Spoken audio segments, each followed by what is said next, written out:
Brian, let's move on and talk about the running back position because I think Notre Dame has done a great job the past two recruiting cycles. You got Chris Tyree, he's really good. Mm-hmm. And then this past recruiting class, you got Audric Estime and Logan Diggs.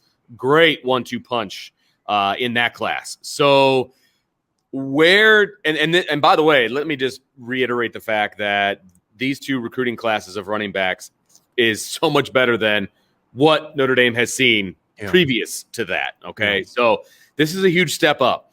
So we know that they can recruit running backs now, especially with Lance Taylor at the helm at the running back position. What are they looking to do in the 22 class? Because numbers, I don't think, are the issue that they were, going into the 21 class where they had to get two guys. They had to. Right. Right now, they are at the numbers need is 1 with an asterisk.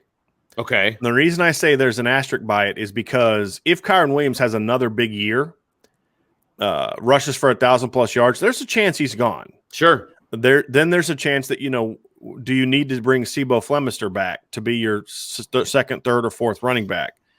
So there's a chance that you could be down to 3 running backs going into the 2022 season. If that's the case, you're going to want to find another running back. There's 2 angles they could go. One is a second high school player. The other is they could bring in a grad transfer who's looking, good, solid. Yeah, you're looking for depth, right. Good, solid running back that can help us if you need him to, but he's more focused on getting a master's degree than he necessarily is being the guy at running back. Right. So that is something that I think they're going to need to keep an eye on. Is you need to have some Audric Estimes on your radar for next fall. If you get into a situation where, you're at the halfway point of the season, Kyron Williams has got like 900 yards, and it's like, we need to prepare ourselves for the possibility that he goes pro. And that's having enough awareness of your football team and your players do that. And so I think that's the key. But right now, the focus can be on finding one guy. Yeah, right. The board it's a good board so far. I like it. There's some guys at the top of the board that we've done prospect profiles on. Nicholas Singleton from Pennsylvania is a guy, Vince, that as a sophomore I thought he had good film. As a junior, I thought he had great film. Okay. And now the interesting thing about him is he runs a triple option offense, and at times, But it's an interesting one because it's not like the Navy triple option. It's like it's almost like it's an old school Nebraska triple option where like it's like that power I triple option. You know what I mean?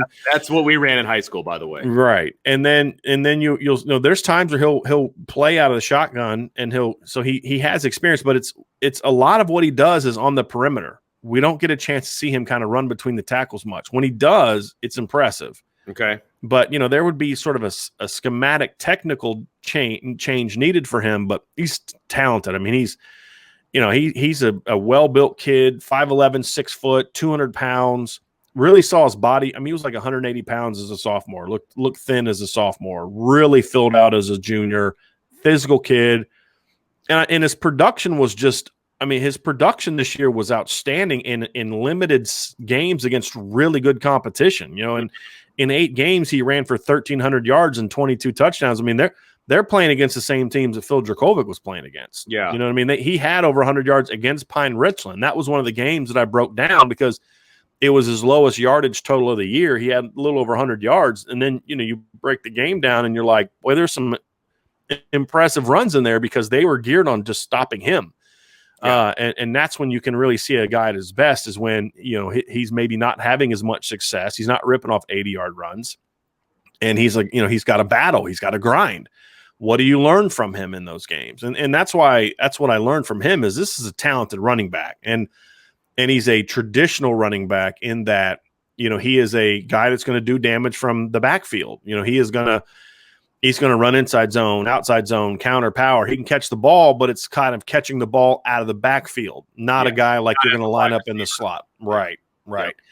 So he's more of a traditional running back in that regards. Another guy that I like is a kid from Tennessee, Dallin Hayden. Again, 5'11", 195, well-built running back, quick feet, powerful, but not a guy that necessarily seeks out contact. He will run you over, but he also has that one cut ability where he can kind of set you up with his angle, get you to over pursue, and then bam, he cuts inside of you. Mm-hmm. But if it's just you and him in the hole and there's nowhere to go, he's going to put his shoulder down and run through you. Another talented back, really nice feet, balance is exceptional. His second level anticipation, Vince, is excellent.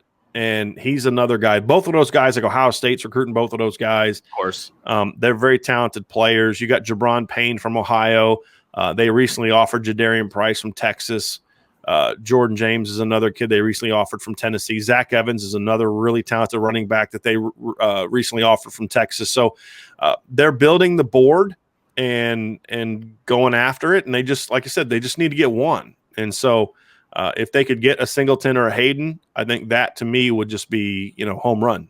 But there's a lot of other schools that are trying to recruit those two kids too. So we're going to learn a little something about Lance Taylor because fair. He recovered in 2021 by getting Diggs and Estime, but that was after striking out in a big way early with the top players. Yes. You can't do that again. You're in a position now where you need to go get one of your top guys. You need to go get somebody that's better than what you got. That's what you need to do at running back. And there's guys on the board like that, and he's got to get them. Look, Clemson doesn't say, Alabama doesn't say, well, we got a really good running back last year, so we're good.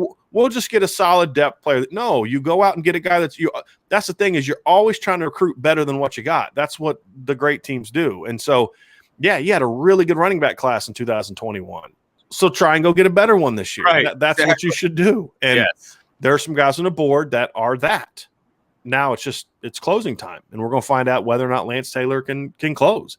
Look, when they close on Chris Tyree, if you've seen some of the stuff I've written on that, and I'm not the only one that's reported this. At the closing time, he was getting beat by Oklahoma, and it wasn't until Chip Long stepped into the conversation and really got Notre Dame over the finish line.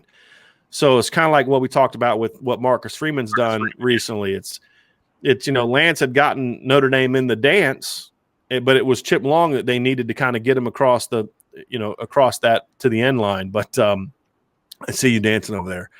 I'm dancing. But, are they going to be able to do that this year? That's the question. He's going to have to close a little better. And so we're going to learn a lot about – because, look, let's be honest about something, Vince. Notre Dame has signed two great offensive classes in a row. Great offensive classes. With the exception of the running backs and Rocco Spindler, all the other top players were already in the class when Chip Long was still here. That's a good Deion point. Colsey and Lorenzo Styles are already in the class. Now, Deion Colsey decommitted and they got him back, so the staff had to put in work. But he originally was even in the class as a commit during the Chip Long tenure.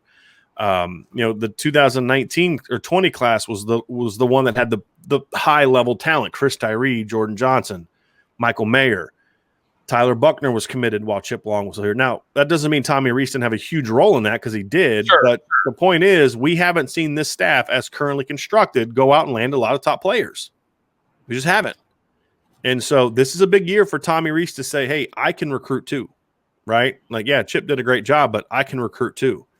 And he's going to have to be that assist to help get them over the finish line. But also the assistants got to step it up too. Dell Alexander's got to step up. Lance Taylor's got to step up. So it's a big year for them in that regards. But, we're going to learn a lot about Tommy Reese's ability to be a dog on a recruiting trail. And I think this is one position at running back, interestingly, where we're going to learn whether he is that or not, because they're going against some good coaching staff. Like I said, Ohio State and Tony Alford want some of their top backs. Any Notre Dame fan knows that Tony Alford's hard to beat on the recruiting trail. So if they can do it, that'd be great. That'd be great. Tell me a lot about him.